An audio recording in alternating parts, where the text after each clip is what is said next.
Operation Confidence proudly presents America's Invisible Heroes radio talk show. Tune in weekly on Sundays from 2 to 3:30 p.m. Pacific time with your hosts, Consuelo Mackey, co-host U.S. Air Force veteran Matt Davidson, announcers Taylor Marcella and Brooke Gadesi, U.S. Army veteran and entertainment host Charles Whitehead, U.S. Army Special Forces veteran and I Once Was Whole segment host Richard Cook, U.S. Army veteran and Lifeline for Women's Veterans segment host Martha Elena Varela, National Faith Program Director and Veterans in Recovery segment host Anthony Akimpora, and U.S. Air Force veteran and Incarceration to Success segment host Kevin Lewandowski. For more information or to be a guest on our show, email info@operationconfidence.org.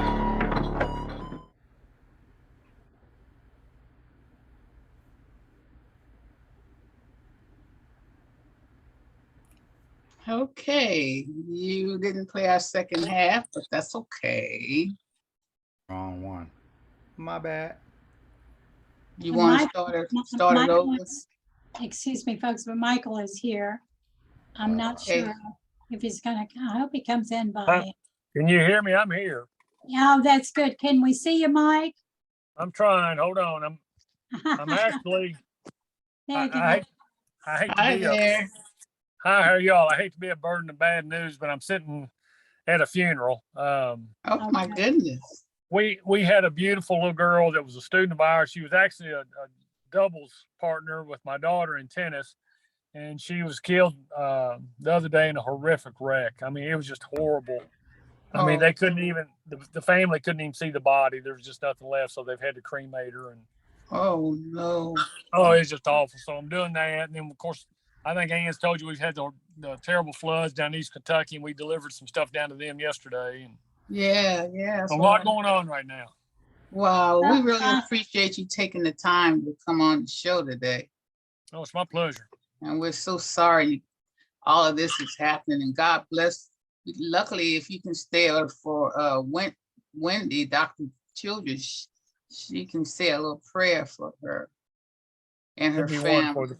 The family. I mean, the service is actually supposed to start at 6, and they're still got a lot of line way out the church doors. I mean, there's just no way. I mean, it's going to take. Oh wow! It's just affected the whole community. I can imagine. God bless her. Well, we're going to start out by thanking everyone for tuning in to America's Invisible Heroes, a show dedicated to our veterans and their families. Yes, I'm your host, Consuelo Mackey, Executive Director of a grassroots nonprofit organization called Operation Confidence. No, I'm not a veteran, but my heart goes out to our American heroes, especially those with a disability and may have experienced homelessness. Now, allow me to introduce our co-host for today. We have Charles Whitehead, U.S. Army Reserve veteran and a board member. We have Taylor Marcella. She's a board member and one of our announcers. We have Martha Varela. She's an advisory board member. She has a segment called Lifeline to Women Veterans. And we have Dr. Wendy Childress. She's a U.S. Army veteran, and she has a bi-monthly segment called Living a Life Completely. And then we got Ann Montague. Hey, girlfriend. Ann has a bi-monthly segment called The Rosie's Movement. And last but not least, we have U.S. Army veteran Richard Cook, and he also has a bi-monthly segment called I Once Was Whole. Well, welcome, everyone. Welcome. Thank you. Good to be here. Okay, so it's on you, Ann. Well, I want to say ahead of time that I'm really very much wanting Michael to know who the group is, because Michael's our president. We've been on numerous times, and Michael's just getting to meet you all. But he's really a mainstay for the American Rosie movement and for our whole organization. So I'm really, really glad that he's able to meet you all today. Yeah, we welcome you, Michael. Uh, Thanks. He came on before and we were so happy to have him, and thank you. Thank well, you for coming on today as well. I think that Michael, one of the things that needs to be told about is Michael's essentially his story of his father. When I first got a call from Michael, he was looking for ways to attract women into VOTEC training. And he's retired, I think, 3 times, and the school system won't let him go. And I do keep calling him back.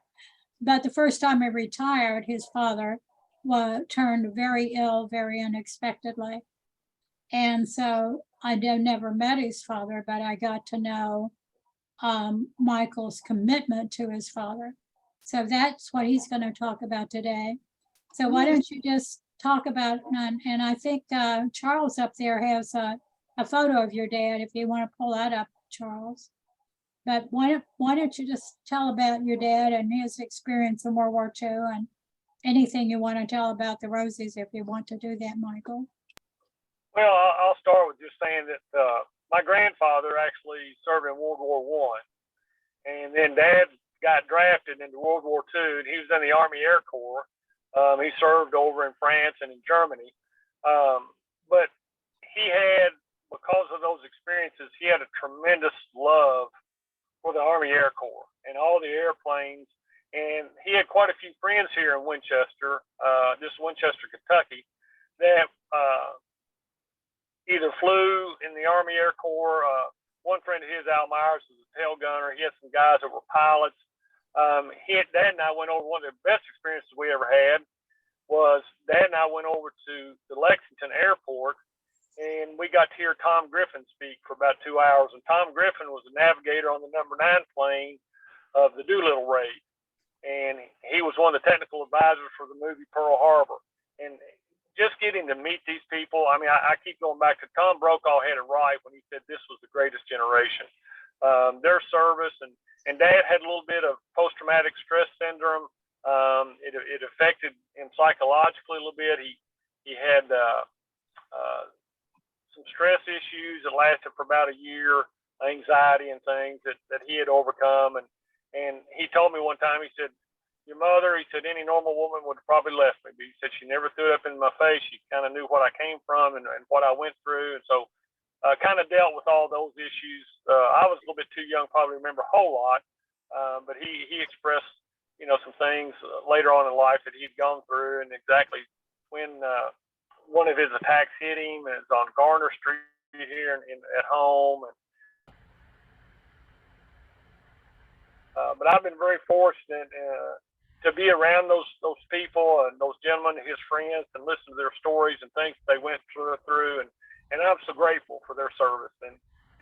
And where did he serve exactly, Michael? So I can't remember the Air Force base, but he was over in France and he was in Germany. So it was in he Europe. kind of got in when he went to Germany. That was near the end of the war. The Americans had already, I think, occupied it, and they'd surrendered. And he got moved into Germany in the Air Force base over there. But he was an aircraft mechanic, is what he was. And so he worked a lot on B-17s and P-51s. And I remember one of the last times of course they bring the old planes over to Lexington to the airport quite a bit, and we would go over, and I'd take him and Al Myers and Don Keffer, some other guys, and we'd go over there and let him see those old planes. But the last time I had Dad over there, he kind of confined to a wheelchair at this point, and he got real emotional, and I thought maybe he was getting dehydrated because it was a very, very hot day, and he just kind of waved it off because I mean he knew it was kind of getting the end of his life, but that B-17 and that attachment he had to their aircraft was just real emotional for him. And the same thing, I took him up, I guess he's around 90. And I said, Dad, they refurbished the Memphis Belle up at Wright-Patterson. I said, would you like to go up there? And he's like, son, I don't know if I can make the trip. I've got incontinence problems. And I said, well, Dad, we got nothing but time. I said, you want to go? So we went up there. And I mean, he ran 3 batteries out of the wheelchair cars that we utilized to get him around in.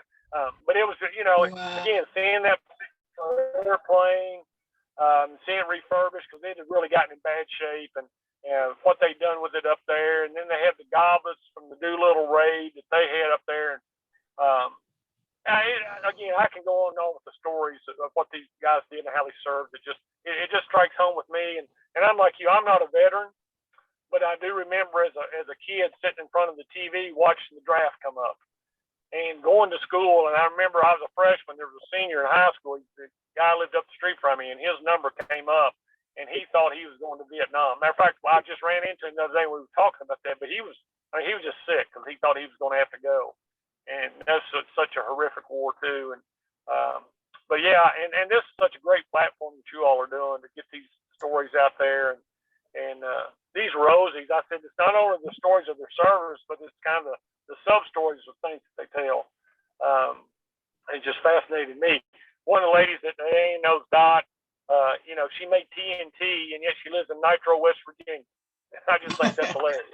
But I do appreciate y'all having me on. Let me talk a little bit about my dad. He was so proud of his service and what he did. Oh, that's so wonderful. He sounds like such a hero. Michael, can you tell a little bit more about your mom? Because what we find, and you know this well, is that many times the men would not talk about their problems, but they would tell the problems, or they wouldn't talk about their memories, but they would tell their memories to their wives. And we're learning more about the men and the sort of tragedy that the men faced from the women, from the wives, than we did from the men themselves. So your dad just really didn't talk about it. Am I correct? No, he didn't. A lot of what I've learned, and not necessarily about Dad, but like Al Myers wrote a bunch of memoirs down, and he gave that to Dad. And so I learned a little bit about Al's service and things he went through. And like I said, Dad didn't really see any combat per se. I mean, he wasn't in the airplanes. He was just a mechanic. But I do remember him telling me that when he first went over to the Air Force Base in France, one of the first things they all had to do was when the planes came in from a bombing plane. And he said, I think it was just to make that a reality of what was taking place. But I think that really stuck to him because, I mean, again, he saw some horrific things take place. He was telling me one time there was a B-17 that got shot up pretty good, and the bottom turret gunner, the hydraulics got shot out, and the pilot had to make a decision. He couldn't put the landing gear down. They couldn't get that soldier out from underneath that turret because he was locked in there because the hydraulics were shot. And the pilot had to make a decision to go ahead and land the plane knowing he was going to kill the guy. And it's just stories like that. I just can't imagine. Oh, it's your internet services going out. That's all right. Does anybody else have questions or comments for? I think the fact that stuff, but that he's seeing them pulling them off injured, and those planes, when I can't imagine it doesn't impact all of them. You're cutting in and out, Michael.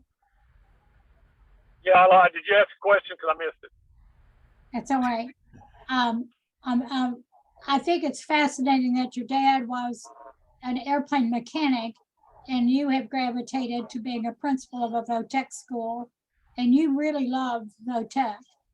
And one of the things that Michael and I talk about a lot, folks, is that we think that with COVID and other issues in the world right now, the VOTEC training is coming back. Do you think that might be true, Charles? Have you, why don't you tell about your training, Charles? Well, my training was okay. Sorry, Wendy was asking me a question. She having a problem logging in. So my training was in the freezing cold, of course. I think did you say you were at the same place? I was at Fort Dix, New Jersey, and it was bad. It was cold. It was cold. I come from Southern California where it's warm all the time, and get over there. I think it hit 60 degrees when I was there in one day. We got that's the warmest it got. And so, and they don't give you much time to sleep. You go to bed midnight, up at 2:30, 3 o'clock. You can't go and lay around, lounge around like you are at home. That's a no-no. So, that was the 10 toughest weeks of my life. Was I've been through some stuff, but that was hard. But You've been through two serious accidents too. yeah. So Martha, why don't you, you have talked several times about training for women veterans. Do you think that VOTEC training for women is something that's coming along? So I think, and I know that, like Charles, I enlisted over 20 years ago, and I know the difficulty for me is that there was not sort of a smooth transition. So things that you learned in the service or through your military training, you couldn't just, and I'm sure some positions you can, and hopefully it's better now than what it used to be. But I know for me, I was a combat medic, so I got a lot of training that nurses got. So I could give shots, I could administer IVs, treat for bleeding. And so when you get out of the service and you're all bright-eyed, bushy-tailed 18-year-old like me, I wasn't able to get a job because I received more training in the service and had to come and go back to school. So either to be a nurse or a paramedic or something. And so for me, it was a little difficult to try to transition out. And so I tried a few things that, as I mentioned, I wanted to be a firefighter, and then I thought I would be a paramedic with the fire department, but that didn't work. So for me, it was kind of difficult. And then, I just transitioned kind of out of the service and said, I wanted to go to college. And so I focused my career on my college. But in terms of training, like Charles said, it's definitely very difficult. I fortunately was at Fort Dix in the summer. So it was, I dealt with other bugs and mosquitoes and other elements while we were out in training. But it is very difficult. I actually broke my foot when I was in basic training from them stupid boots that they used to have us wear, those really restrictive leather boots. Nowadays, they have more, the boots move now, and they're made out of a mesh kind of fabric. So when you're marching and running, as we would often do in these boots, it doesn't cause a lot of the foot problems or, any kind of damage while you're doing your training. So for me, it was difficult. Like Charles, I broke my foot and I just wasn't interested in getting recycled and going back and starting over, which to me was kind of weird. I should have got a medical discharge because I had a stress fracture on the top of my right foot that never went away. So talk about difficult, very, very difficult. And you're young. Sometimes you just don't know what you're supposed to be doing. So I too had some very, very challenging conditions during training as well. Michael and I have talked very consistently, and I think this is going to be a very key role for you all as well as for Michael. We really feel that the transition, and not necessarily from military to civilian life, but any transition is hard. When you leave high school and go in to decide whether you go to a community college or into a job or whatever, that's a transition. When you leave the military and go, and you've already been trained and you've been promised that your training counts, that's what the military advertises, how, that you're going to get training. And then you're left pretty much feeling abandoned very often. I think that the majority of veterans don't know what to do with themselves when they get out. And so Michael and I want to really address in the educational system essentially various better ways to transition people, especially people who have already been trained, and also people who have been taught to expect something more and then to find that there's nothing there. That's a complete waste of human potential. And it's really a waste of if military are going to advertise that you get the training that will help you all your life, they should live up to that. Michael, I'm saying this in as though it's you, but why don't you talk a little bit about your issues, that what you see about transitions and the importance of education and business working together. Well, our biggest issue is still, the whole push still is for kids to go to college. I mean, and that's one of the part of what, at least in Kentucky, they get a report card. Every high school does, every county does, every school district on the number of people that you put into college, and that's just critical. So that's just one of the big things. They're putting more emphasis on technical education, but right now, I will tell you that is where the jobs are. My current welding instructor, 9 months out of high school, was making $100,000 a year down in Biloxi, Mississippi, with no student debt or anything. The student debt is killing these kids who are going to college, especially when they're getting into majors. I had a young lady that she played basketball for me. She was Miss Basketball for me. Really came from nothing, goes to the University of Alabama on full scholarship to play basketball, and she gets a degree in human performance. And to this day, I don't know what that's good for. And I argued with the coaches. I argued with the people down there. So finally, we got her into graduate school. She's teaching now. But if you've ever seen those Saturday Night Live skits about living in a van down by the river, that's what I told her. I said, I don't know what else you're going to do. I said, this degree is absolutely useless. And fortunately, she's on scholarship, so the money wasn't coming out of her pocket. But it was just something that was a continuous fight. Right now, like one of the things we're doing, we have a tremendous Army ROTC program at school. Matter of fact, they just won the national championship for the Rucker competition, and we offered a paramedic class. And if those guys that wanted to go into the service and be paramedics took the class, then they were able to shorten their training by, I want to say, 6 weeks or something like that. And so we had like 10 or 12 ROTC people, boys and girls, in that particular class to help that transition once they enlisted in the military, that they could cut out some of their training for that. So that was one of the things that we've tried to work on to help some of this transition on these people. And we do the same thing, like our, again, nursing program. We send a lot of our kids to the hospital their second semester, so they can get training in the area that I like. Some of them offer jobs right then and there, and then the hospital helps pay for their education if they're willing to come back and work there or work part-time in the summer or whatever. So we're doing a lot more, and there's more and more emphasis being placed on it. But I think the kids in particular are starting to see the value of these particular jobs, and they're not the jobs of old. They're not where you just work with your hands. There is so much technology involved now that you've got to not only have the current training, but you've got to have update training ever so often just to stay up, because things are changing so quickly. I tell the kids when I talk to them, I said, I don't know, and you all may be too young too, but I said, back when I was a kid, they used to have an encyclopedia salesman come to my door. Mhm. And I said, if you had a set of world books, you were living high on the hog. Now you don't see it because our information base is changing so rapidly that you can't put it in an encyclopedia and into print.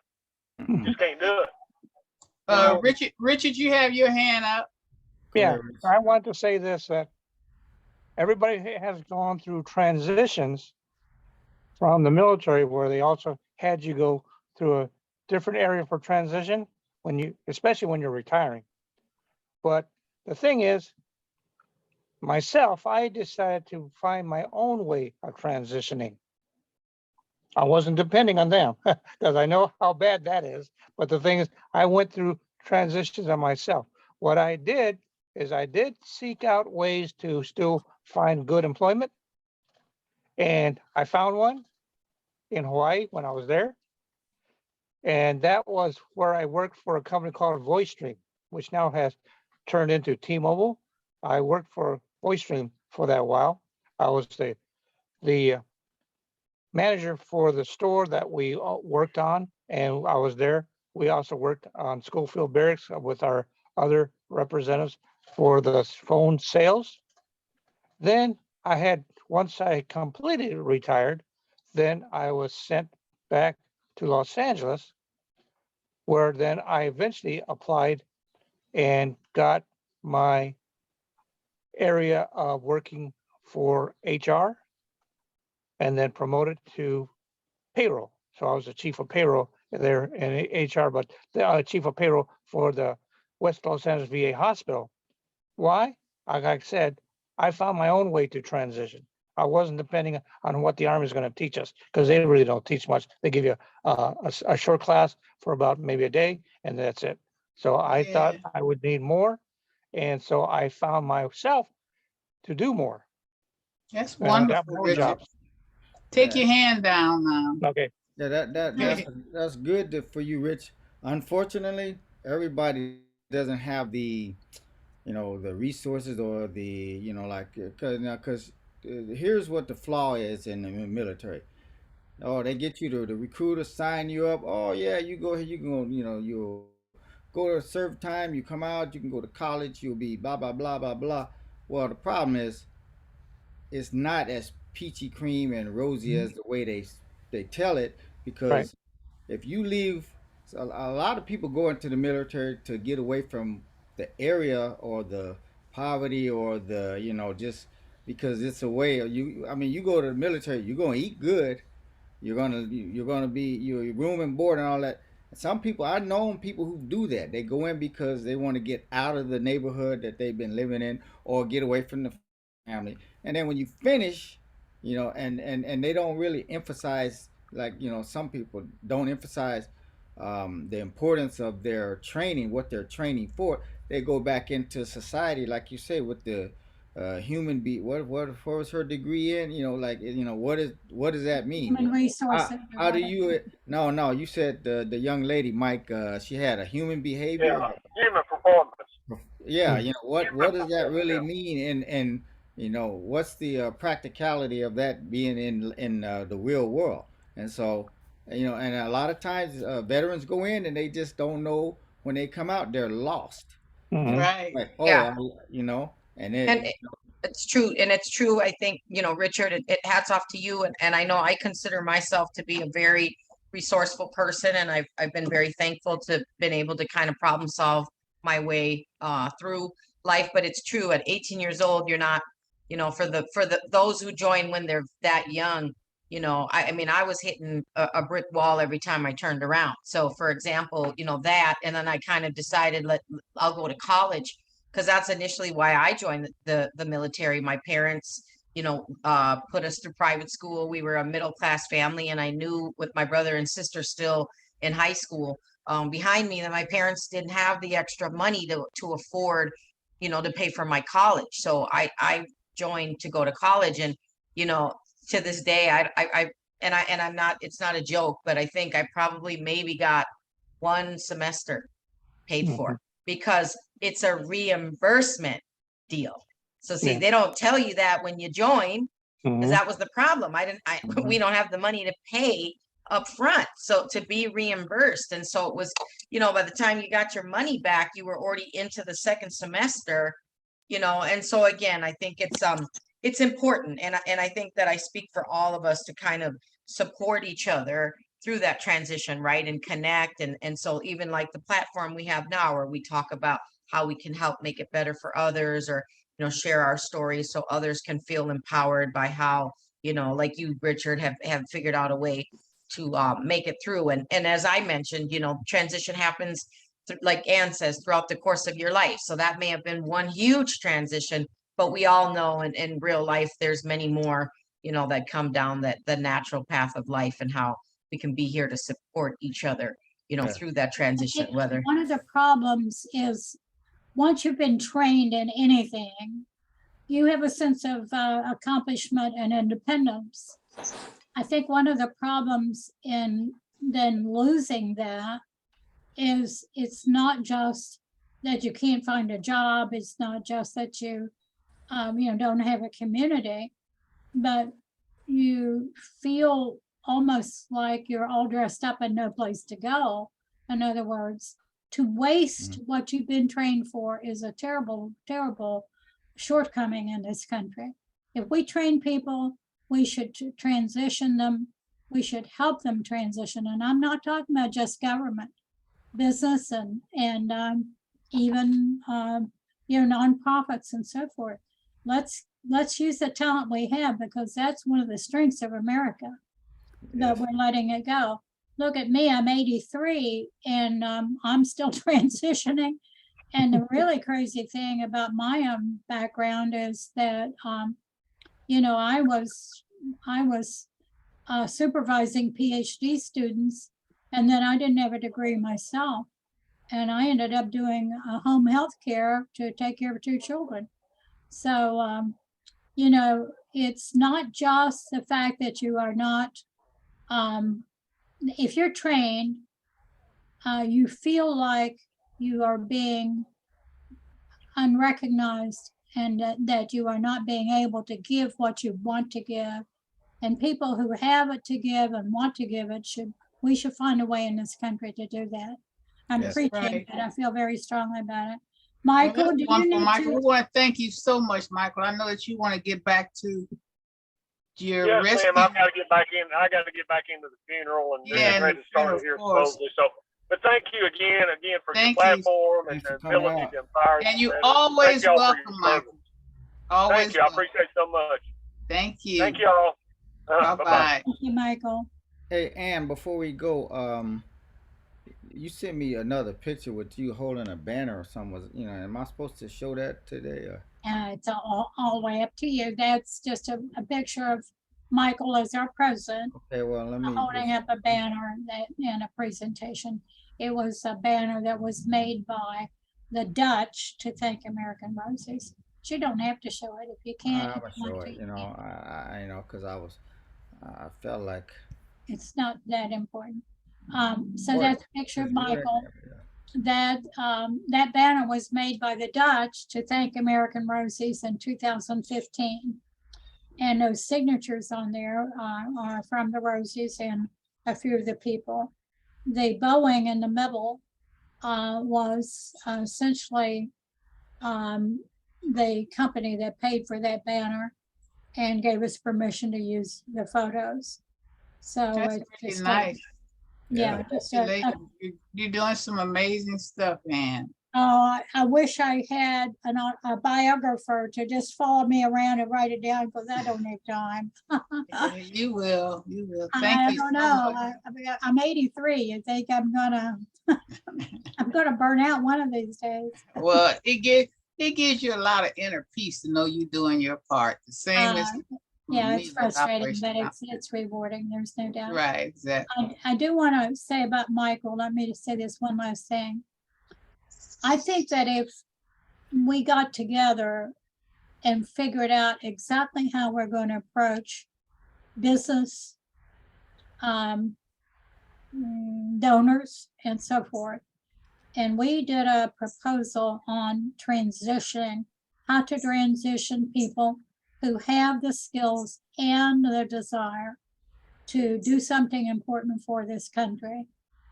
I really think we should hone in on that and try to figure out exactly what it is we would propose. But I hear time and time again as we talk here on Sundays that all of us have faced transition. I literally was homeless at Harvard. Can you believe that? Wow. Now that's a book right there, right? I was homeless with my children living in a car, accepted to Harvard. And then I had to sell my home in order to pay for it. And I never had a home again. That's because I'm creative and mostly I don't really just want a job. I want to give back to my society. And so, you know, I could get a job, but I don't want to. I want to give. Well, we thank you so much, girlfriend. You know, you're a regular, but we got to move right along here now. But No, you do. yeah, and we But want to. let's be thinking more and more about how we can get the powers that be, including rich people, to say it's time to make use of the talents that we have, including the talents of people like me who are, you know, essentially too old to be employed. Okay, well, So we're that's gonna my work on pitch. that. That's my pitch. Okay, moving right along, Martha. Yes. I'm going to talk a little bit today about the Paralyzed Veterans of America organization. And as most of you know, I recently became the executive director of the Paralyzed Veterans of America. California chapter in Long Beach at the Long Beach VA, although we currently aren't allowed to go back into our office physically. That's where we're located. And you know, again, just first and foremost, you know, gratitude for Consuela and Charles and their representation with Operation Confidence, which is how I got the job. And it's interesting because, as I always say, you know, volunteer work is equally as important as paid work, because you never know who you're going to meet, you know, along that path, and kind of the beautiful blessings that transpire when you volunteer. And so this was a very organic transition for me, not an easy one, but very organic, in that I had two very key people here that were rooting for me and gave wonderful recommendations for me as I was transitioning, as we hear this word, out of the housing program that I was working with and back into you know, working with veterans. So I wanted to just give a little bit of some interesting facts about Paralyzed Veterans of America. And as I've you know, recently transitioned back from a very wonderful conference, I had really had a very heartfelt opportunity to really understand the physical, you know, and emotional needs of another subset of America's veterans, the paralyzed veterans. So the Paralyzed Veterans of America is a veterans service organization located in Washington, D.C. It's officially chartered by Congress. So that is one thing that definitely makes PVA very unique. And it was founded in 1946.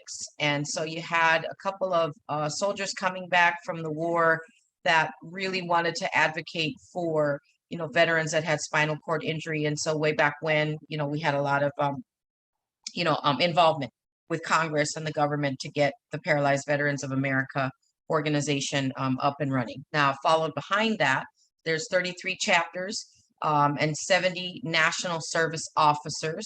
So in each chapter, you have a veteran service officer, but it's a national service officer that helps with benefits. So if there's any veterans that are new members that are joining the PVA, that's one of the free benefits that they get, is to help with service connection. And I know that they're overworked and there's lots on the caseload.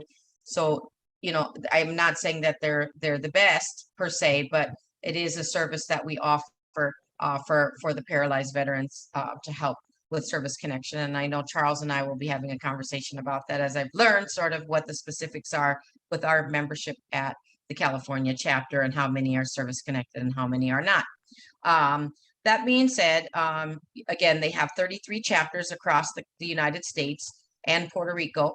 And it was nice to really meet a lot of the other executive directors and a lot of the other national service or the other national directors when we met for our 75th annual conference in Atlanta, Georgia in May. Now, for the last 70 years, Paralyzed Veterans of America has been on a mission to change the lives of their injured service members and help these heroes live a very bright and prosperous life, empowering these brave men and women with what they need to achieve the things that they fought for, freedom and independence. And I know that I've heard this time and time again from even a lot of our very, prestigious vice presidents and some of our national directors that, you know, Paralyzed Veterans of America for many veterans who were injured, you know, during service and also those that were injured out of service has been a very instrumental organization to kind of help them adapt to what life will be like now that they have some sort of a more serious physical disability. And so I know for the California chapter, it's actually one of the first chapters that was ever formed and one of the largest chapters with almost 600 members. I think the last count we took was at like 590 something. So a lot of membership from across the state of California. We do have a San Diego chapter, so we kind of meet halfway in terms of members that are eligible to join. And then our membership extends up to around Fresno. We do have a Northern California chapter, a Bay Area chapter, and they kind of focus on the veterans that are physically in Northern California. And as I mentioned, you know, I joined in April. It's been a very challenging position, but those who know me know that I'm up for the next challenge. Sometimes I ask myself at night why I think this way, because of course it's a lot harder, mentally and spiritually to deal with challenges. But that's what the mission is for those of us that are here, is to really help the veterans that need the most help. And I think that for me, having worked with all other communities of veterans, this is actually the first time that I've worked with this community, a community that has really suffered a lot of sort of the physical challenges, having to live life in a wheelchair. And I know for those of us that are on the call, many of us deal with these same day-to-day struggles and issues. So I'm preaching to the choir, but for our larger audience, it's very important to know that there's a very, very big representation and a big push to make sure that the paralyzed veterans aren't forgotten in the midst of the women veterans and the Vietnam veterans, the Iraqi war veterans, and there's sort of like a subset of communities within the larger veteran community. So a couple of the other things that PVA does besides, connection to service connection assistance, they make sure that healthcare is a high priority. And I've also heard this, that, the VA doesn't always offer the best healthcare within the VA per se. But I've heard a lot of really good things about the SCI, and that's the spinal cord injury, healthcare that you receive within the VA when you have a spinal cord injury. The other really important new information that I'd like to share is that they've recently also voted to include all veterans who have MS, that have been diagnosed with MS, and that one of the very first founders of PVA actually had MS. Versus a spinal cord injury. And so for many, many, many years, veterans were fighting for that inclusion. So if you know veterans who have been diagnosed with MS, they are also welcome to join PVA. And again, these are all free services. They also do a lot of research and education on spinal cord injury and dysfunction at a national level. There's a very big national office in Washington, D.C. that works to kind of help keep us connected on a political front. So when bills are being passed and they need input, the PVA is definitely one of those decision makers that is at the table. And then also just making sure at a ground level that we have a lot of social recreational activities planned and engage our members so that they're not just isolated at home. And I know with COVID, it's been extremely difficult. As I mentioned, our office is still closed. So we've been trying to be creative. We had our board meeting down the way at another base, an Air Force base. And so, just trying to continue to be creative as we, are transitioning into this era of the pandemic. It doesn't seem to be going away. But, I think for us, just making sure that we continue to push forward with planning, for social recreational events and activities around the constraints of COVID. So we might be bringing back our bingo and loteria a little sooner than later, looking to connect to the larger Long Beach community and the Southern California community to let them know who we are and what we do and how we can get involved with our local community. So that's sort of kind of some fun information, on PVA to share with you guys in case you didn't know what we do. Thank you. That was great. Okay, it's on you, Charles. All right. Here's Well, Anne had something to say. Oh, her hand is up. Okay, Anne. You're muted, Anne. I just want to ask Martha, first of all, we have invited them to the Rosie Summit at American University August 15th, but we haven't heard back from them. So, but I would like to know, Martha, do they help veterans to find employment and to volunteer? You're muted. Yes, that is something that they do, kind of connecting into the community. Okay. So yes. I'm going to approach them again then to try to come to American University August 15th out of Washington. In other words, the headquarters. And then need to zero in on what they do. Thank you. Yeah, maybe you can send me the information, Anna, and I can make sure it doesn't get lost over there in Washington, D.C. and forward it to the right people. Very good. Thank you so much. You're welcome. all right. So Okay, so Charles, it's on you. I'm gonna talk about the health benefits of playing wheelchair basketball. Me myself, okay. I played wheelchair basketball since 1987. I was literally playing while I was in the hospital, and found wheelchair basketball was fast becoming and one of the most popular sports for athletes with a disability. In Australia, the National Wheelchair Basketball League was established in 1988. And ever since, the country's top players, both male and female, compete every year across Australia to win the championship. Um, Now, America's players, um, whether you're aiming to take on wheelchair basketball in a professional league or just want a fun hobby outside of the house, there are several major health benefits of playing the sport. Here are 5 reasons why you should consider joining a wheelchair basketball team today. 1. It improves your fitness and body strength. Playing wheelchair basketball is a great way to adopt a fun and healthy lifestyle. Maintaining fitness and building muscle are particularly important for long-term quality of life and mobility. Meeting up to play with your wheelchair basketball team on a weekly basis allows you to set aside a regular time to get your heart rate up and help build muscle strength for optimum health. 2. Helps it maintain a healthy weight. Playing wheelchair basketball is a wonderful way to maintain a healthy weight without even noticing. The key focus in any wheelchair basketball game is to get more baskets than the opposite team, of course. Before you know it, you'll be sweating and burning calories when you get caught up in the competitiveness of the game. 3. Reduces stress and anxiety. Exercising is a renowned stress and anxiety relief for people. When stress from day to day life affects the brain, it can also impact the rest of the body from tension headaches to muscle aches.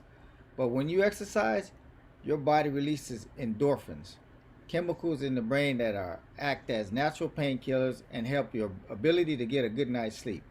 In turn, playing wheelchair basketball can not only assist you with general physical ability, but also your mental fitness as well. Now, I wasn't prepared to bring any pictures, but I do have some. Um, Now, I can say this about wheelchair basketball. I've had times where I was, sick, like, feeling like flu-like symptoms, but it wasn't the flu. It's just, and I went to play ball, and bam, forgot all about it. Once we were done playing, it's like, so it was kind of like it, but it helped. You know, I mean, the bottom line, it was, you get out there and you sweat and you're having fun and you're just doing what you do. It helps. And let's see here. I have a couple of pictures here, way back when. I'm gonna just do this. Do you still play now? Nope, I retired into the booth. Into the what? Into the booth, the studio. Oh, You know, When did you retire, Oh. Charles? I stopped playing. Well, let's see. We had a tournament. I stopped playing competitively at least 10 years ago. 'Cause this is 22. So, but I was always coaching and refing, and it So in my years, I started, like I say, 87, but then I was always a basketball referee for able-bodied leagues, and I was one of the only referee in the country that was doing that. So I was doing, so I had my, I've always found my way, like we were talking about earlier. I transitioned to, from being a player to a coach to a referee, and I refereed high school basketball 20 plus years, and I did a lot of adult leagues, and really refereeing wheelchair basketball was just kind of a little something on that side I would do here and there, but I didn't like doing wheelchair basketball because I was refereeing my peers and they were whining like babies, and I got tired of it. So how long have you Well, stopped doing Charles, that? Charles, I can say I tip my hat off to you all for that wheelchair basketball, because when I was going through rehab and couldn't walk, and that was one of the options for rehab, I said, Mhm. oh no, break my neck trying. That takes more coordination and skill than regular basketball. Really, it And I had does. played regular basketball. It's like, So Okay, so, I so tip my here's hat to it. yes. So here's me way back at Rancho Los Amigos in 1987 or 88. You know, Wow. number 11 now. That was, and so, and I have just I have some other wheelchair basketball pictures, but I'm gonna show you when I was a referee. I took my wheels off my wheelchair and set them beside my car, and I said, the rolling ref mobile. You know, so I literally took these wheels and just set them next to my car. And, Oh, wow, look at there. How so this was, cool. so this was me doing able body basketball, and so it's been and here's me over, way back then, Ah, Look young at Charles. back in the day. But yeah, wheelchair basketball was it's always great. It's always fun, and I played wheelchair basketball. I played wheelchair football.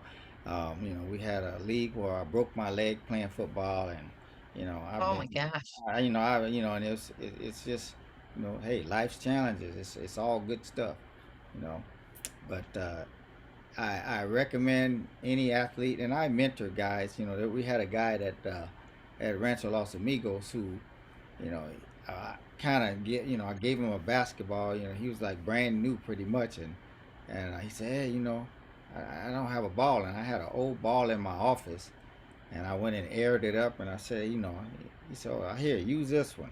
And then he said, oh, you want your ball back? I said, no, man, keep it, because I was done playing, and to this, he carried that every time I would see him, he would have that basketball with him, The same one you gave him? same one I gave him. He, Oh, so that's he got sweet. involved, and because you have to encourage the younger guys, and I mentored, Right. guys, and I mentored guys, and even a quick short story here. They had a 3-on-3 at the Staples Center. They had it all cordoned off right outside the doors there, on the Chick Hearns court, which is that little driveway, and I was doing. I was refereeing, but I wasn't refereeing the wheelchair guys. I was refereeing able body.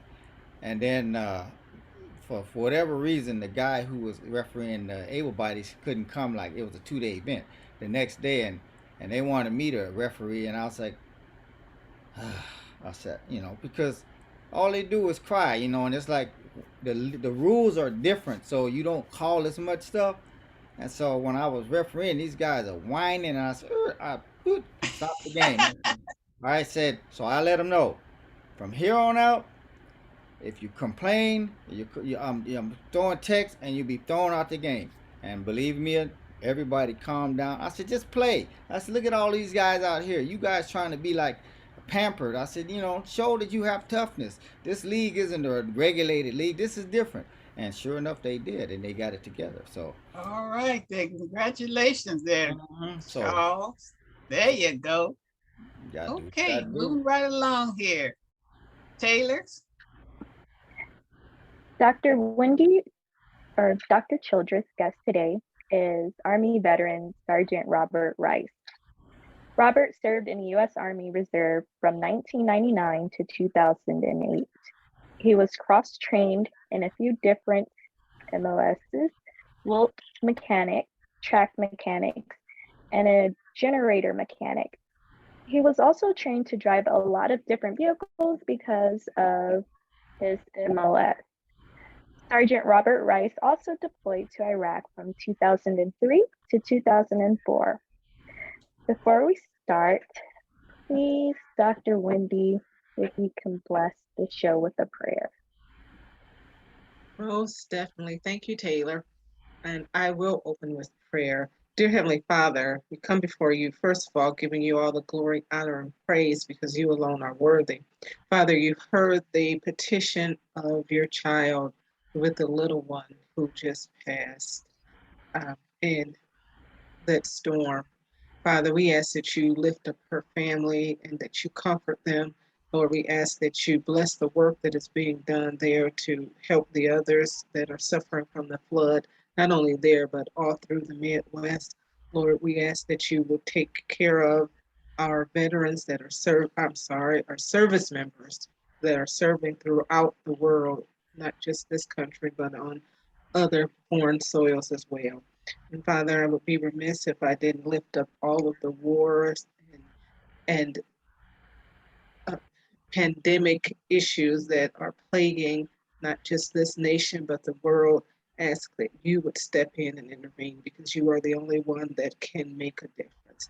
Father, we ask that you continue to bless Connie and the participants of this show and all of those that are working to help our veterans and to further them along and help them transition and help them with their needs, because we know that there is an abundance of work and an abundance of need, and we know that the workers are few, Lord. So I thank you for those that are here who are committed and are genuine about helping their fellow veterans. And Lord, we just ask that you bless this show in the mighty name of Jesus. I pray. Amen.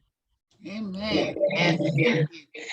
And so, as I was sharing, I just met Bobby, and I just met Bobby. We were serving on jury duty together, and got to talking. And he said that he was a former Army veteran, and I asked, as you all know, I meet people in the weirdest places, and I ask, hey, you want to come on? I do this show on Operation Confidence. It's all about veterans, and he said he would.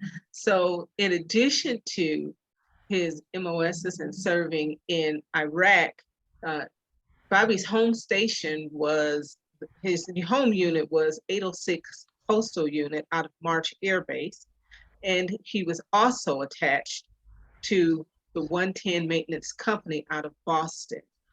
He was cross-trained, as Taylor said, in a few different MOSs.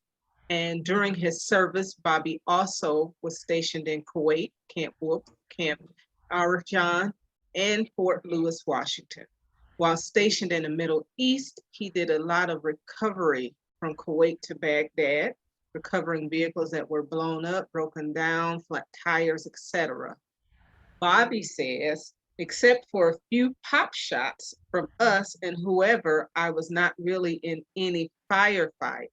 And I have to say, well, Bobby, you were in a few firefights. Pop shots, that's a firefight. So I can't sell that short. So you were in a few firefights. He was also stationed in Frankfurt, Germany. And while stationed there, a 5,000-pound generator was dropped on his foot. Now let him tell you how that happened. Somehow this generator was dropped on his foot while working in a motor pool, which broke his foot. And that is what led to him leaving the military because he could no longer run. So I'm just going to ask Bobby, and there was another thing that you shared. So Bobby, if you can tell us about this generator incident, and you can also tell us about, you shared one of your experiences that was most upsetting while you were hospitalized as a heat casualty. No problem. Well, welcome, Bobby. Oh, well, thank you. How's everybody doing today? Good, thank you. Welcome aboard. So, yeah, when I was reserves, are 2 week a year. They say 2 weeks a year. I don't believe that. That's false information now. But yeah, I was actually in Frankfurt, Germany for my 2 weeks. And in the motor pool, as a mechanic, we were ordered by one of the sergeants to pick up a 5K generator with, the crowbars or whatever you want to call them, breaker bars.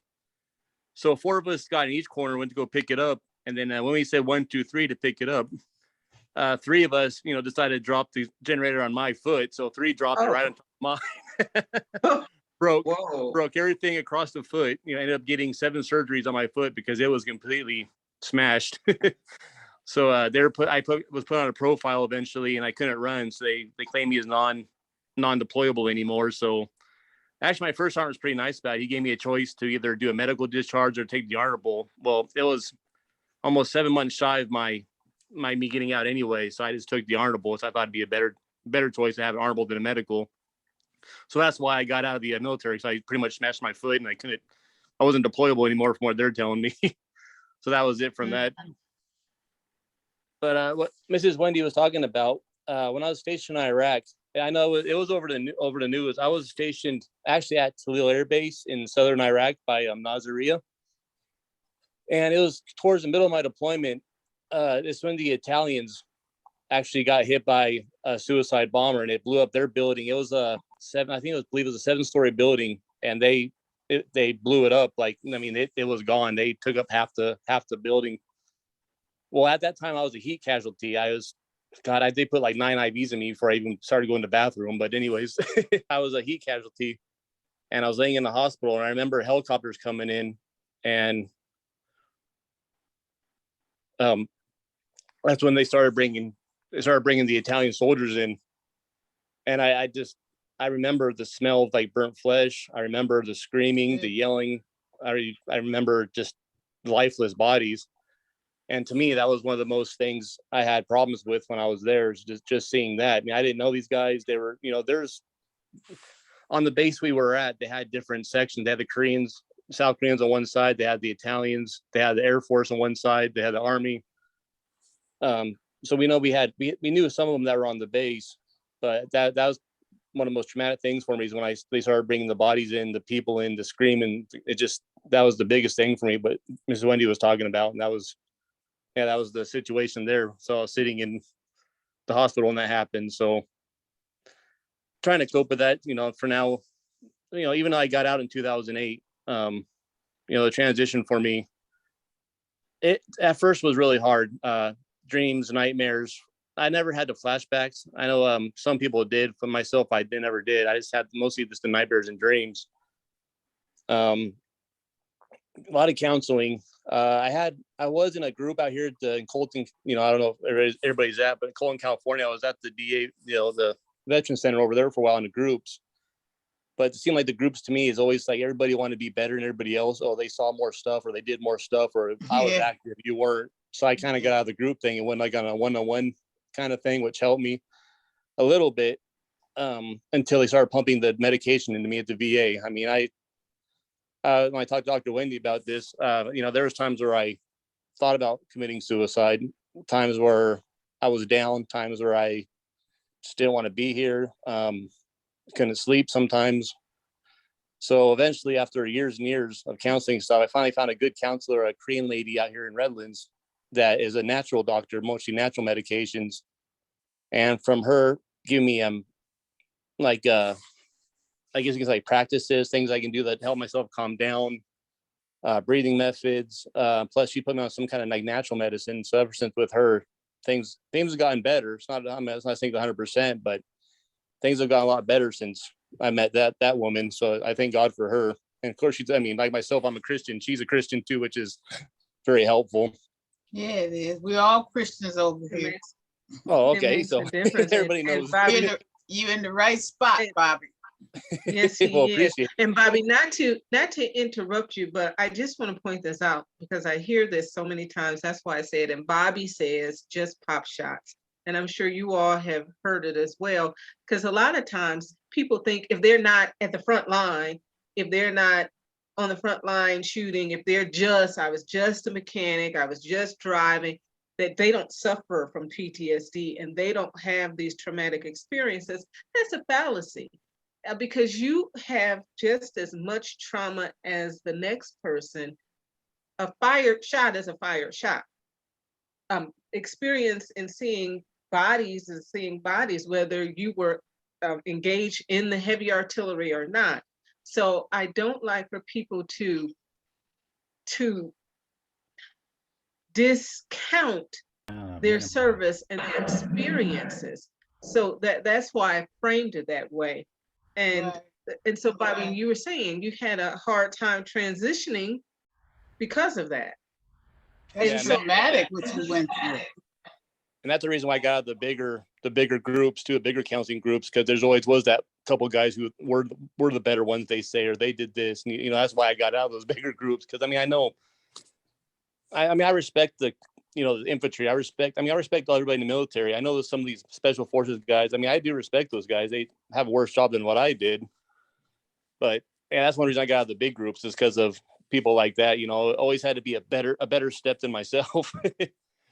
So yeah, no, I just wanted to comment on that, and it it speaks volume to the culture, right? Where we're always trying to one up each other or downgrade each other, which is why we hear this common story with women veterans, right? All the time, that we're not real veterans. I was told I wasn't a real veteran because I didn't go to combat. Well, I thank, the Lord today that I didn't go to combat, because what could have happened or what would have happened. But for many years, I detached from the larger veteran community because of that, because I was told, and for me, being in the National Guard, I wasn't a real veteran. So every time I turned around, somebody was telling me I wasn't a real veteran. So after a while, I was like, to hell with this, then I don't want to do this anymore. And it's sad, because that's traumatic too, in that we detach and we don't have the support that we need along the way to deal with the traumas that we dealt with. And whether you got hurt your first day in or your last day leaving,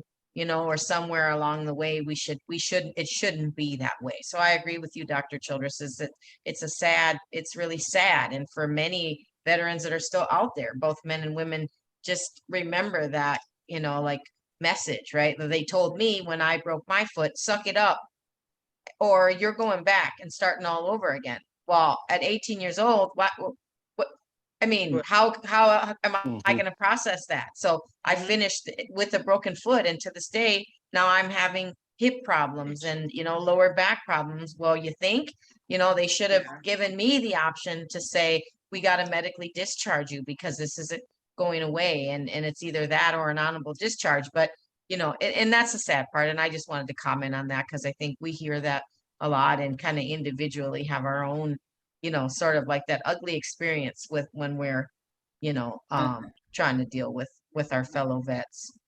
Yeah, Yeah, for sure. and I have to ask you this, Bobby. Now, you said when it came to being discharged, the sergeant asked if you wanted an honorable discharge or a medical discharge. Yes, ma'am. I only had about 7 months left until actually, I did my 6 years plus my 2. So I was actually on my 2 years. And my first sergeant Harris, came up to me and he asked me, he's all, you're probably gonna get a medical discharge because of your foot. You're no longer deployable. We're a high unit that gets deployed a lot. And so you're probably gonna get a medical discharge. What would you like, to stay in, on the profile and get honorable, or would you like to take the medical? And I told him I'd rather have the honorable, please. I don't really want the medical. I'd rather take the honorable, even though I am getting disability still for my hearing loss, my foot and everything. But I thought for me at that time, the honorable was the better choice. I mean, I don't know if I made the right choice, but that's how I felt. Well, Bobby, medical is honorable. That was still an honorable discharge. See, so I'm confused as to what, and unfortunately, some of our, am I frozen? No, we hear you. Okay. Unfortunately, some of our leadership will lead us down the wrong path. Yeah. Because that would make you to think that if you took the medical discharge that you were less than. The medical discharge would have probably gotten you greater benefits quicker to help, because just like Martha said, she's suffering the ramifications from that broken foot because it leads to everything else. Your walking is off, your posture is off, everything. So they, unfortunately, and that bothers me, the leadership will, as Martha said, make us think that we're less than if we go one way rather than the other. But had you gone a medical discharge, that wasn't dishonorable. There was nothing dishonorable about that.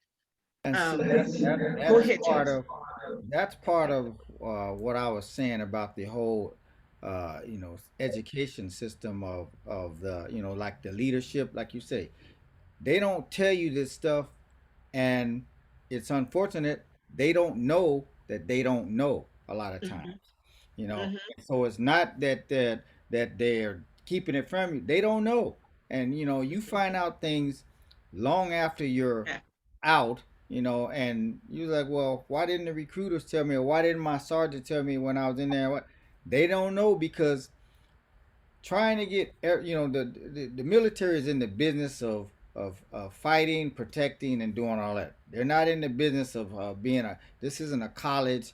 This, you don't come here to get, and it's unfortunate because I've had leaders who I mean, you can just talk to them and find out like I'm more educated than this guy is on basic stuff. It's sad. You know, Mhm. I mean, when I was in, I went to basic training, then I went to the defense mapping school, and we had a marching competition with our unit. I was the one calling the cadence because the sergeant didn't know how to do it. Yeah, it's like I'm just he didn't know how to do it, and when we did it, our colonel or whoever it was, he's like, why is he doing that? We didn't say, well, because he's not that good. He wasn't, but they put people in leadership roles who are, they don't really have the leadership skills and Right. you know, Mhm. and so Richard has his hand up. Richard, take Oh, your yeah, hand Rick. okay. down. Yeah, no, the thing is, what I wanted to say is I Take your was a hand personnel, down, Richard. I'm sorry, I was a personnel NCO, and they wanted to discharge me under the same aspects because I had a broken back. And the point is, I had to fight that because I said I was already at 17 years at that point. You can't medically discharge me for my broken back. You have to let me go on and finish my 18 years.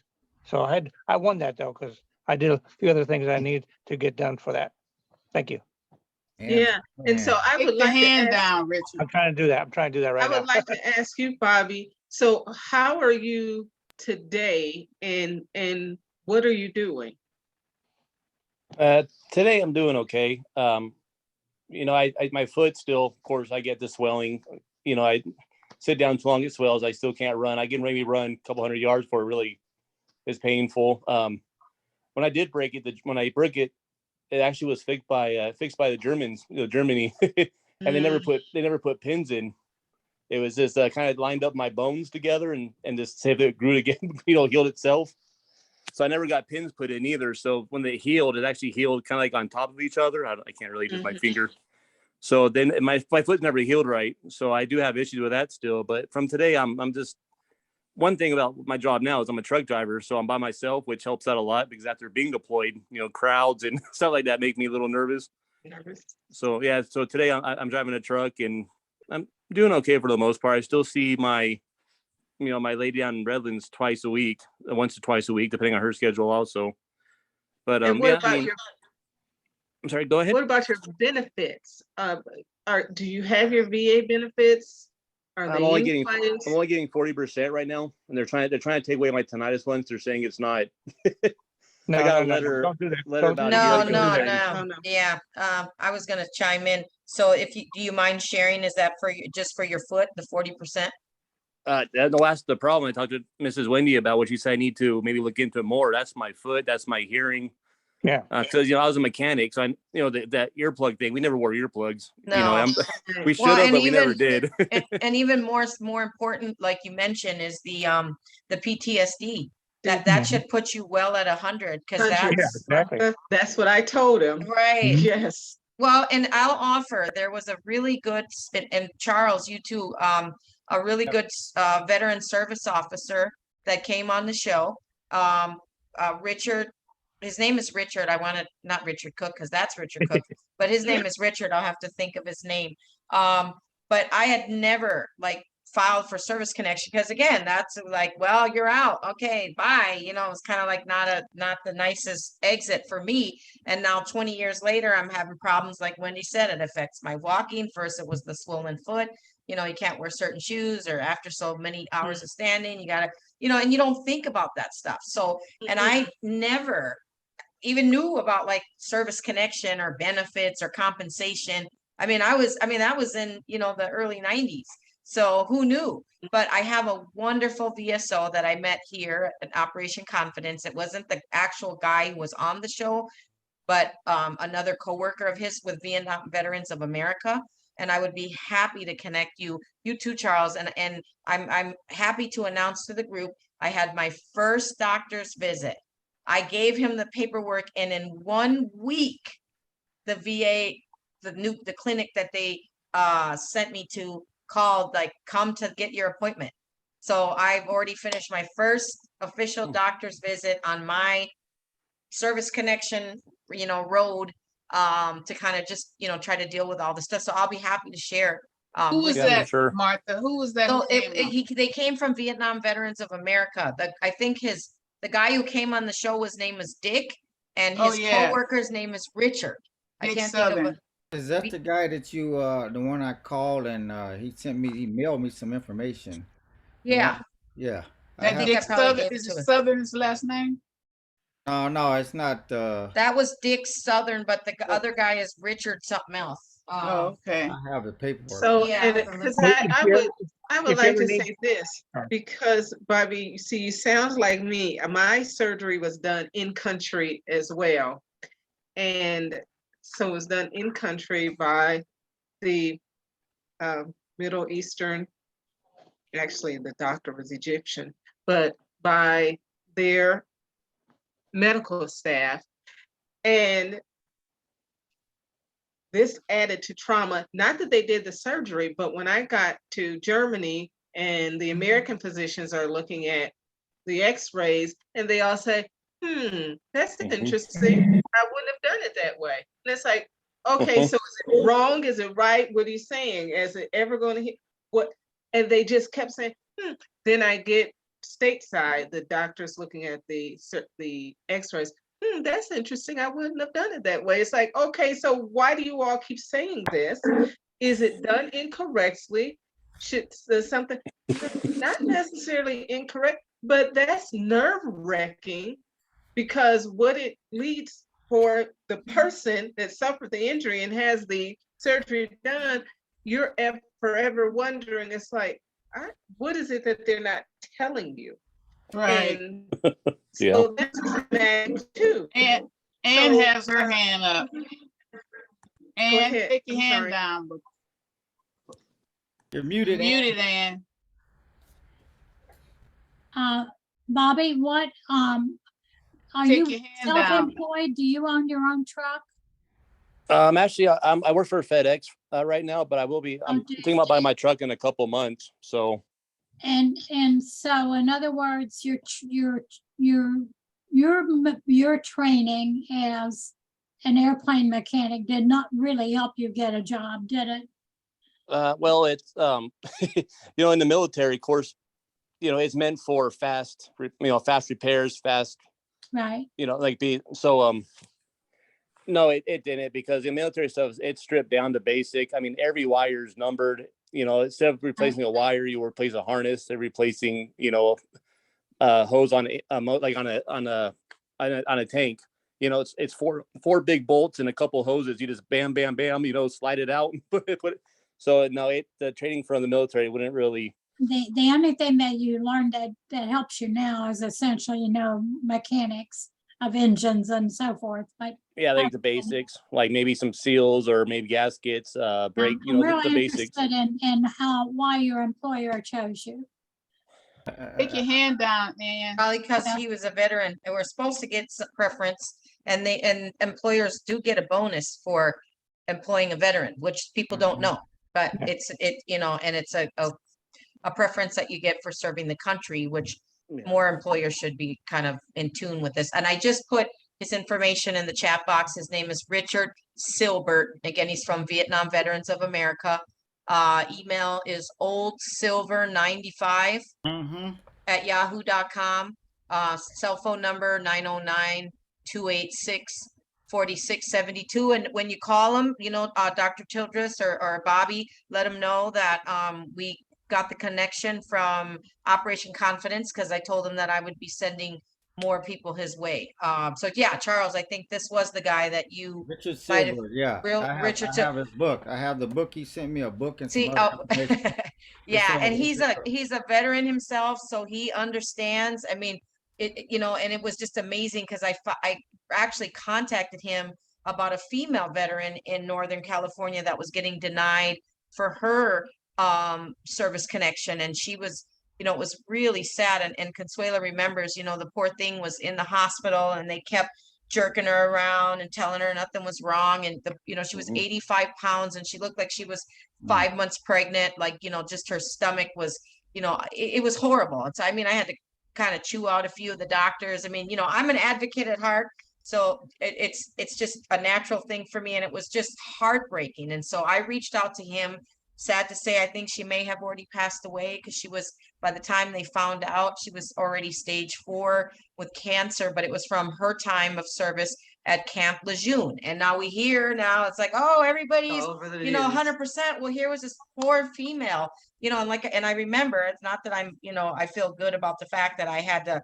you know, check the doctor, but I mean, I told them, I mean, have some respect for her. This, you know, she served our country. You Mhm. see something's wrong. She's crying out for help. I mean, I'm not a medical provider, but I mean, I could take a look at her pictures and see there's something wrong. You shouldn't be 85 pounds and look like you're 5 or 6 months pregnant. Anyway, but he called me out of the blue and he said, hey, weren't you telling me, you know, this is Richard? And I was like, who's, I thought he was the boss, Dick, his other, who came on the show originally. And I was like kind of confused. I said, Richard, Richard, is this the same? Because sometimes people who are, you know, they call themselves Dick if their name is Richard. I don't know, like Mhm. it's kind of like the nickname thing. But he said, yeah, I thought you were telling me about you broke your foot.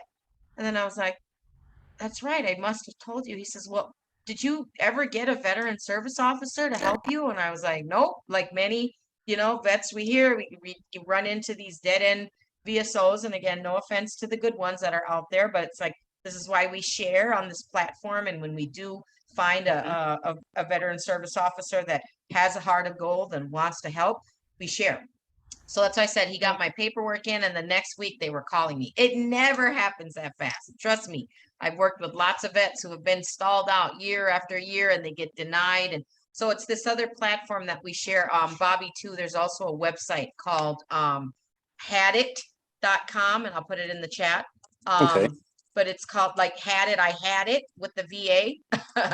and it's a group of other veterans who help each other with the narrative and the verbiage, because the VA, unfortunately, it's like he lives in this world of you don't know, we're not going to tell you. So if your Mhm. narrative Yes. isn't saying those buzzwords about the faulty earplugs and the, you know, Mhm. you're like, you're going to get denied or have to work harder. And so this, it's kind of like a forum of veterans on this website that they help you. So, you know, start taking And a look at it and see what you think. and I'll give you all this one because this is who helped me. The pandemic was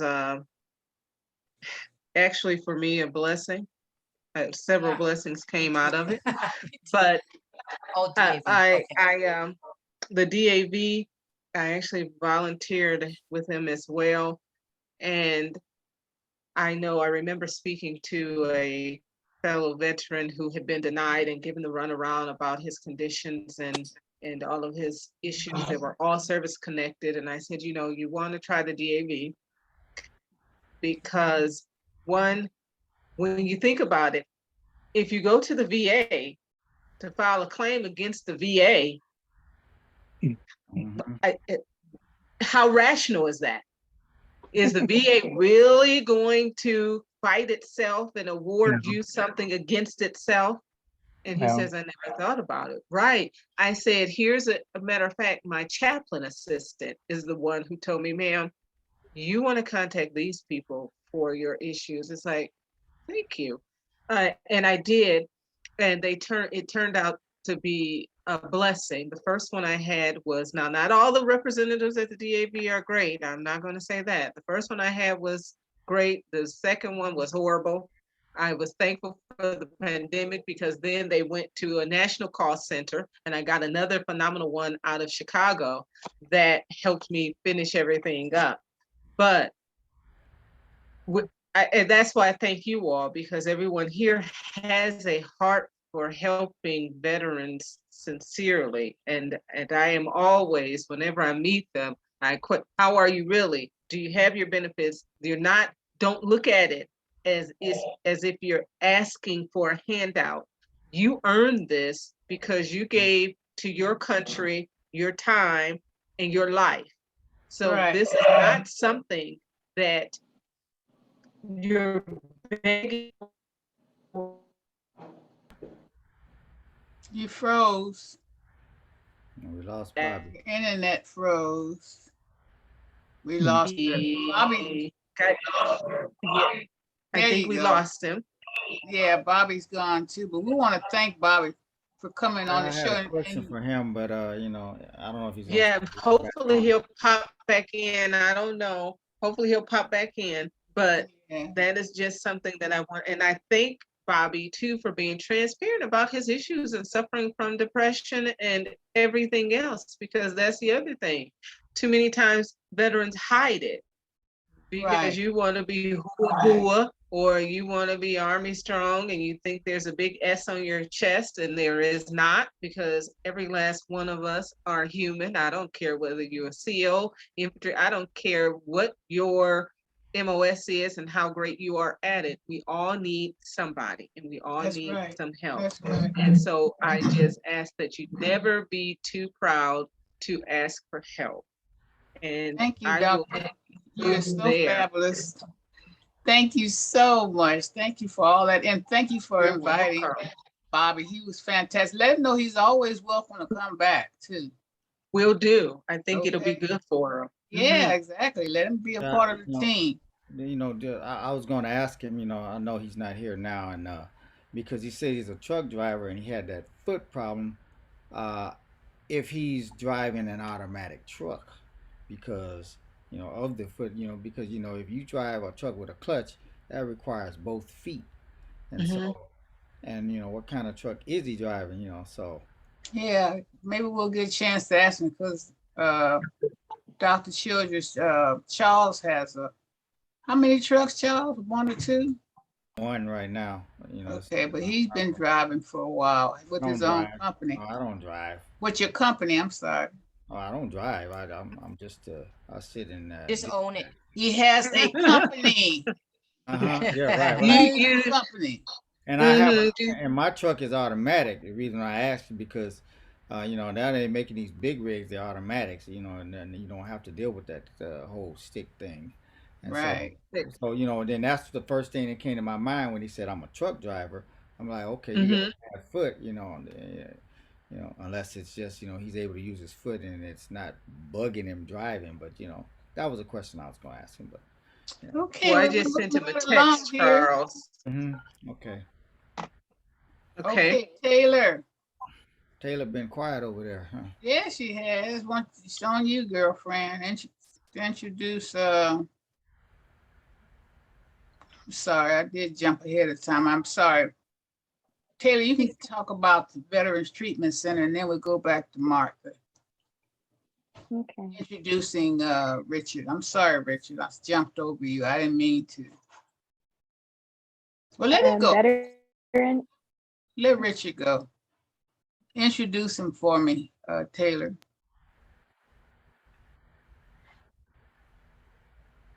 U.S. Army veteran Richard Cook was a sergeant who fought for our country for over 30 years, served across the world in places such as Italy, the Hawaiian Islands, and Haiti. During his service, he had a family and launched a career in entertainment, hosting a weekly radio show while representing models and actors. The Sergeant Cook's greatest battle occurred far after he returned from overseas. Out of the blue, an undetected tumor on his heart caused a massive stroke that required emergency surgery. While Sergeant Cook survived, he suffered substantial brain damage that led to vision loss, body weakness, and aphasia. This marked the beginning of an enlightening journey to beat the odds and rediscover himself. Whether you're a veteran, a stroke survivor, or a lover of great American stories, reading Sergeant Cook's book entitled I Was Once Whole will inspire you to never stop reaching for your goals. Take it away, Richard. Thank you very much. Can you all hear me? Yes. Okay, keep in mind, I have brain damage. I also having speaking difficulties, which is known as aphasia. So let me know at the end of this segment how I'm doing in my speaking. All right. Anyways, I am with Disabled American Veterans. I'm the vice commander right here in Culver City. So we cover everything as well too for veterans who have various areas of difficulties. Now, the reason why I joined this organization a few years ago is because of my own disabilities, as you know and heard of my 3 strokes. But that left me physically weak on my left side, as well as my left side hand, where I can do this now. I couldn't do that back in 2016. So the thing is, I've done that, but if you, Charles, if you have that, show what I've been doing physically with the Golden Age games. And you'll see what I'm talking about.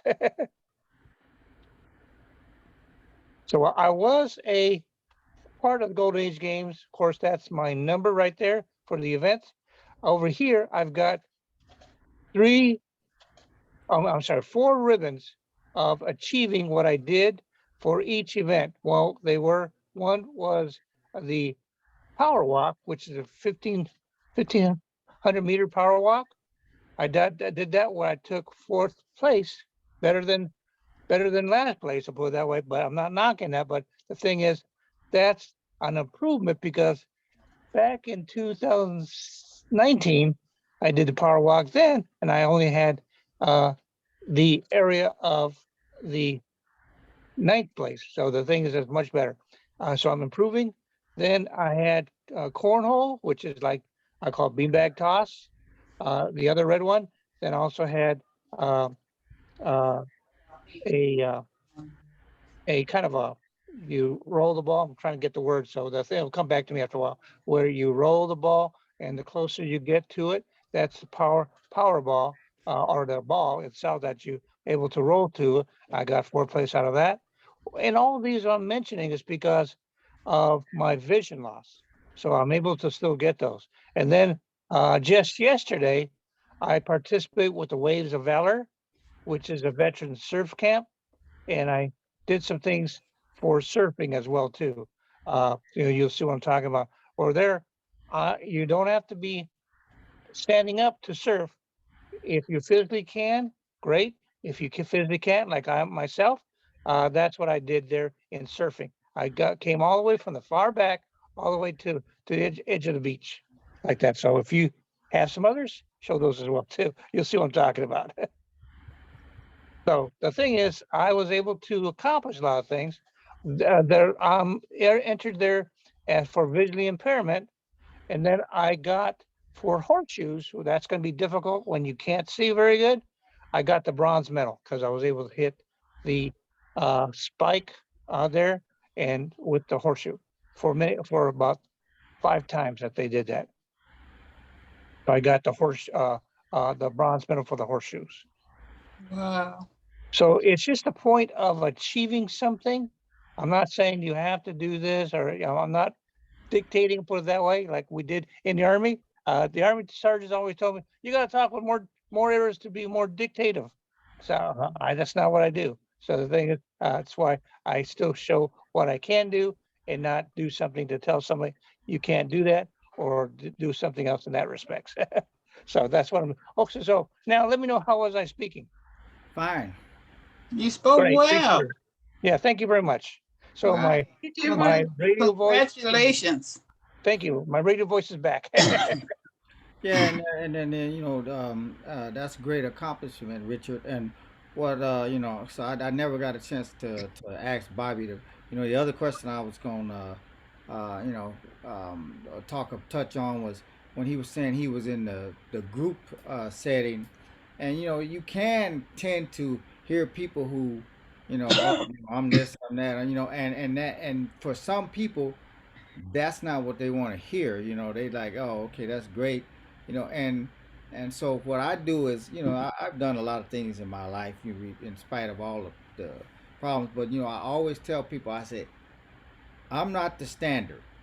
Don't listen to, I say, I've been blessed to be able to do all of this stuff, but the average person isn't going to be like me. I say, I'm over average, and I tell them, I say, I'm not telling you this I say, I'm just saying, don't set the bar up here and look at what I'm doing. I said, because it's not fair. I said, there are people who are struggling to do, things. And and I understand what Bobby's talking about. It's like, you can't go into a group setting where everybody's trying to one up each other.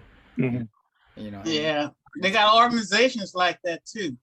Right. And so I get that very well. And I'm like, it's like, so I try to downplay what I do to a sort of, it's just that, I'm doing a lot, but it's part of life. I enjoy what I do. If I didn't, I wouldn't be doing it. And that's Right. the thing that I try to emphasize.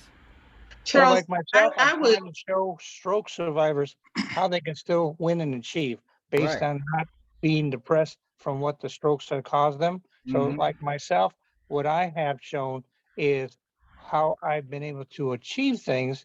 That's why my new book that's gonna be coming out pretty soon, sometime this month, in fact. It's not a race, it's a journey to succeed and achieve. That's gonna be coming out very soon. Yes, Wendy.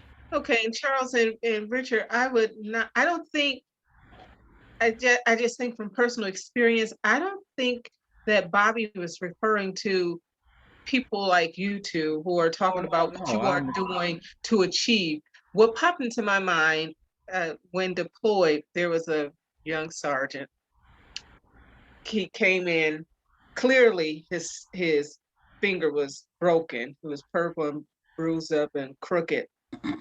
And he said, should I you think he was talking to another one? We were going to a meeting. He was talking to another guy. He said, should I go? You think I should go to Sick Hall? And the guy said, man, what'd you do? I was playing basketball last night. I jammed my finger. And you think I should go? He says, you should have went last night. Then his response was, no, I can't do that. And then my soldiers will think I'm weak. Yeah, And I think he yeah, was right. talking about those people doing the one up. Well, Well, you that's broke what your I foot. Well, felt. I broke my arm. I broke my back. I broke my neck. I broke my. I think he was talking to He those was, type, and I know that's what he. referring to. But I'm saying for him, and that's exactly what I'm saying. There are some people who are, it's a competition, whereas like me and Richard, we're just telling this is just a story. This Yes, is what it is. I'm not telling you this to brag. I'm just telling you this that you can do. and motivate. Right. It motivate. Yeah. Right. It's inspiring, and as opposed to trying to brag. It's not braggadocious. It's Yeah. Yeah, hey, because I have my problems just like everyone else. I don't talk Right. about the pain and the daily pain and things like that. But you know what? Life is good, no matter yeah. what. Right. That's But my. I think it's a horrible climate that is set that individuals in the military think that if you go seek medical help or mental help Yeah. or what have you, that that's the sign of weakness. No, No. I can't do that because then I'm gonna be like, what are the other people going? Then they're gonna think I'm weak, or then they're gonna think I can't. So the climate needs to change. Yeah. Right. Unfortunately, Because my question to him was, okay, you're going to be out of the military at some point. What quality of life do you want? You just mess up the whole hand, and then when you get out, not be able to use it, and then what? Because you're trying to impress. What quality of life do you want after the military? What quality of life do you want while in the military? hmm I'm sorry, Right. Richard, go no, ahead. no, yeah, that's and and I'll just say this, and then I'll be done. It's like that in the military, and it's like that with law enforcement too. Mhm. It's like internal affairs investigating an officer. They're not really investigating him because if it's somebody who's popular, you know, unfortunately, they're gonna sugarcoat it. Oh, he wasn't as bad, and if you, it's terrible. You know Yeah. Well, we're that moving way. right along here. Mm-hmm. Thank you so much, Richard. We're so proud of you. I always tell you, one of the role models out here. You do some amazing things despite your disability. And that's what we like to see. You're an encouragement to so many. Thank Mm-hmm. you. Mm-hmm. Okay, so with Taylor, it's on you, girlfriend. You want me to close it or go to No, the other? you have a segment that you're gonna read, right? Or tell us about the Veterans Center. Yes, ma'am. Veteran Treatment Center. Most veterans are strengthened by their military service, but the combat experience has unfortunately left a growing number of veterans with issues such as PTSD and traumatic brain injury. 1 in 5 veterans has symptoms of a mental health disorder or cognitive impairment. 1 in 6 veterans who served in Operation Enduring Freedom and Operation Iraqi Freedom suffered from a substance use issue. Research continues to draw a link between substance use and combat-related mental illness. Left untreated, mental health disorders common among veterans can directly lead to involvement in the criminal justice system. The Veterans Treatment Court model requires regular court appearances as well as mandatory attendance at treatment sessions and frequent and random testing for drug and alcohol use. Veterans respond favorably to the structured environment, given their past experience in the armed forces. However, a few will struggle, and it is exactly those veterans who need a Veterans Treatment Court program the most. Without the structure, these veterans will reoffend and remain in the criminal justice system. The Veterans Treatment Court is able to ensure they meet their obligations to themselves, the court, and their communities. In addition, Veterans Treatment Courts act as a one-stop shop, linking veterans with the programs, benefits, and services they have earned.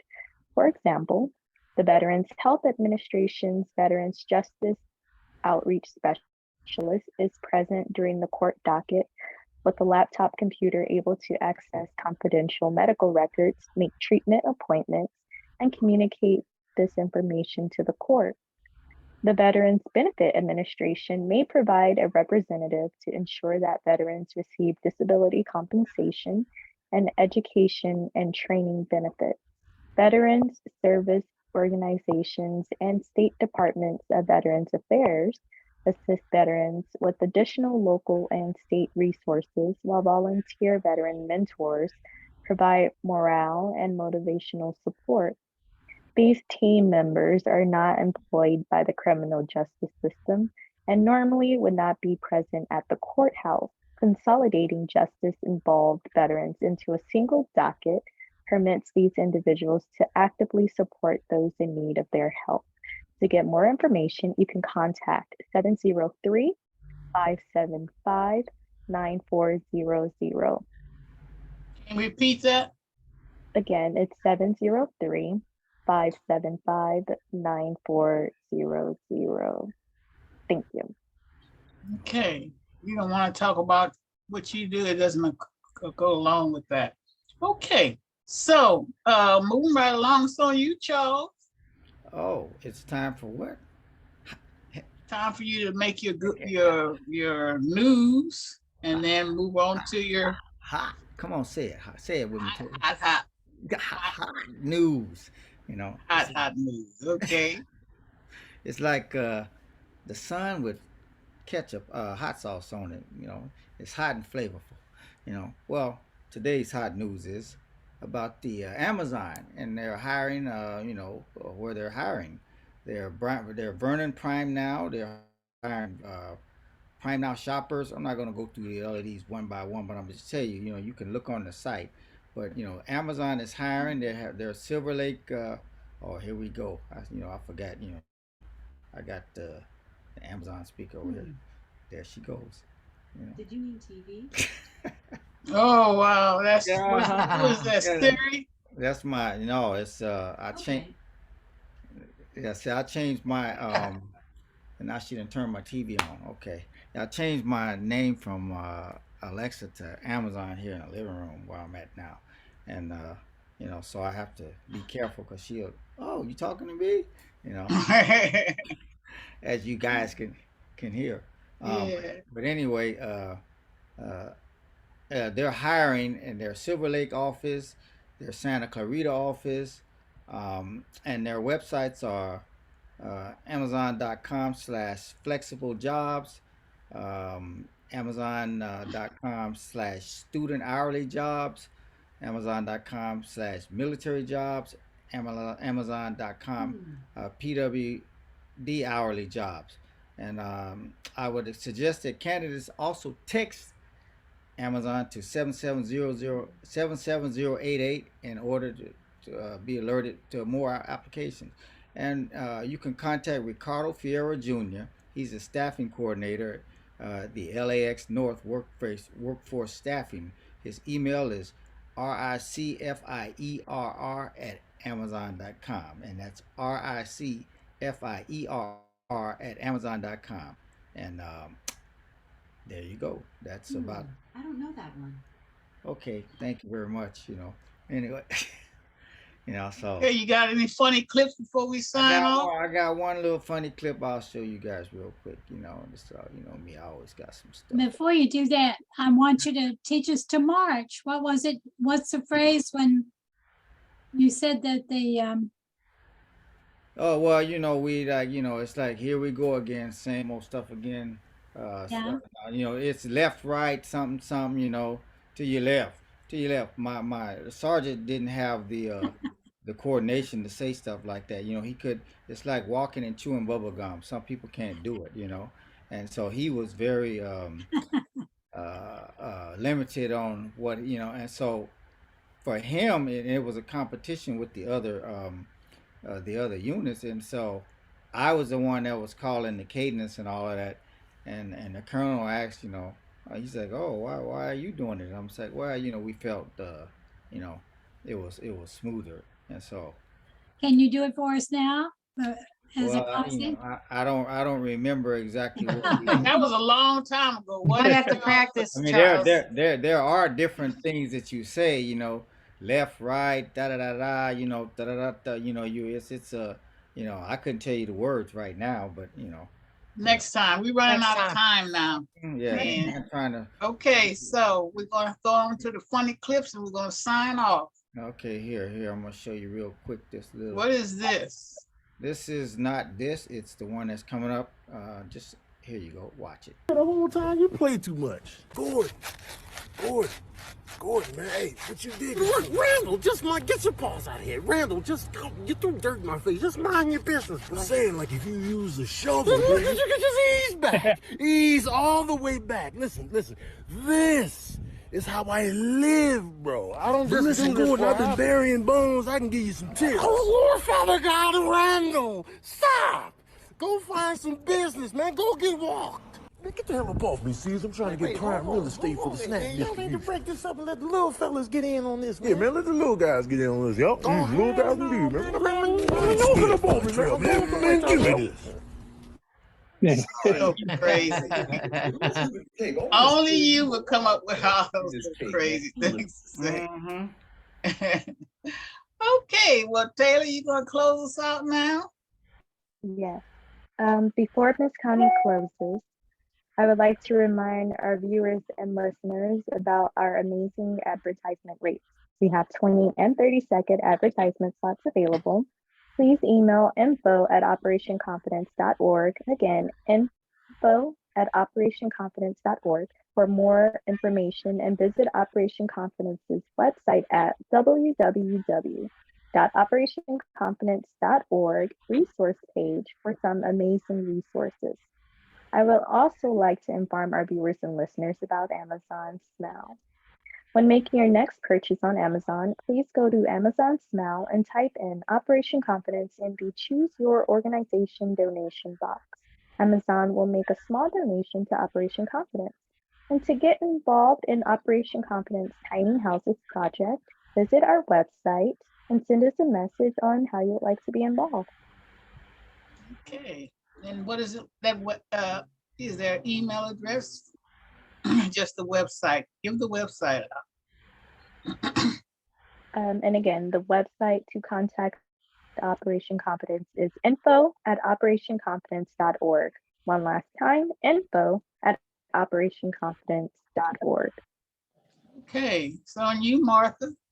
Okay, to our viewers, we would also like to inform you about Operation Confidence's Positive Redirection Team, a group of male and female veterans who are mentors, having overcome similar challenges and situations, transitioning back into mainstream society.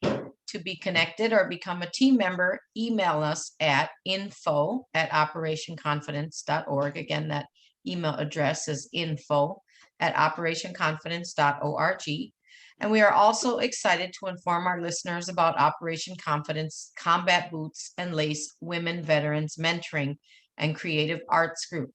To get more involved, please info Martha@operationconfidence.org. email address, once again, martha@operationconfidence.org. And I do have an update on that. I have been meeting recently with the Barbara Giordano Foundation, located in New York City, and I've got kind of some great information to share that they are interested in partnering with us and our powerhouse women veterans. So we are moving forward with that, and being able to host some free, it's monthly, but not every Thursday, I think it is, some free wellness groups. So once I get some more information from them, I will definitely be able to share with the rest of our wonderful women, so we can all join in and make this kind of a nice group. And who doesn't need the wellness? So I think it's an amazing opportunity. And again, they are interested in partnering with us. So I will share more information as that becomes available. Great. Thank you. That was some good information and kind of exciting too. Thank you. Okay, we're winding down now, and we want to thank our guests for coming on the show. And as always, we want to remind our viewers that our goal for the show is to raise awareness about Operation Confidence and its mission to provide stable housing with a wide range of supportive services. So to get involved with our grassroots effort, please email us at info@operationconfidence.org. That's info@operationconfidence.org. And so we're going to sign off now, and we want all our viewers to please don't forget to subscribe to Operation Confidence of Invisible Heroes on our own YouTube channel. So we're excited about that. And thank you so much. We're winding out now, and thank our wonderful co-hosts and our guests once again. And we're going to say goodbye. All right. Bye, everybody. Bye, everybody.